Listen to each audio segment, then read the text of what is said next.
साथी हो नमस्ते है दर्शन नमस्ते। आज चाहिँ म एउटा कुरा भन्न आएको कि मैले फेसबुक टिकटकमा होइन देखेँ होइन देखेँ कसैले गर्लफ्रेन्डले छोडेर मरेको, कसैले होइन बोयफ्रेन्डले छोडेर मरेको।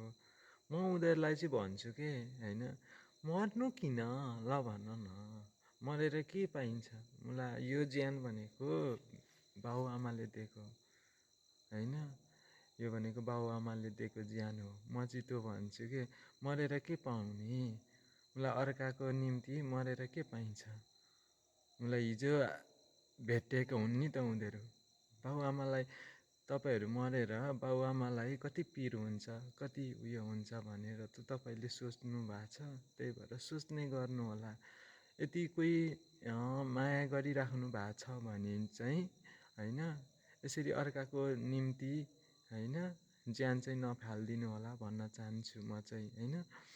यो भनेको बाउआमाले दिएको जिन्दगी हो, बाउआमाले जे भन्छन् त्यही मान्नुपर्छ। हेर अर्काको निम्ति कहिले ज्यान फाल्नु हुँदैन।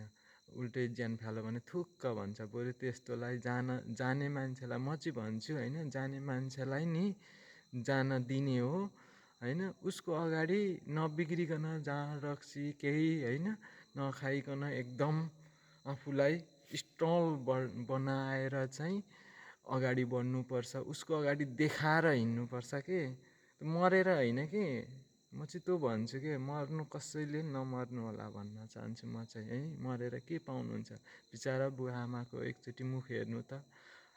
आमालाई पाउँदाखेरि 9 महिनासम्म पाउँदाखेरि कस्तो भयो होला, 9 महिना कोखमा राख्दाखेरि र पाउँदा कस्तो भयो होला। बाबाले दुःख गरेको सङ्घर्ष गरेको चाहिँ त्यो कहाँ गयो होला। त्यही भएर कसैले मर्ने काम नगर्नु होला ल। ओके, यही भन्नलाई आएको।